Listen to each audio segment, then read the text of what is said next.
In front of me is Poco F7 Pro, and today I would like to show you how you can change and customize your keyboard. Begin by launching your keyboard and clicking on this icon of a color palette at the top of it. Then scroll down to tap on a perfect theme for you. Manage key borders thanks to this switcher and hit apply.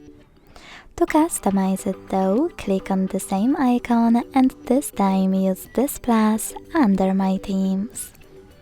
Now click on a photo you wish to apply as your new keyboard's background. Pinch it to scale, drag it to move and hit next. Adjust brightness by swiping left or right. Hit done, manage key borders and choose apply. Thanks so much for watching. If you enjoyed this video, don't forget to leave a like, comment and subscribe. Bye!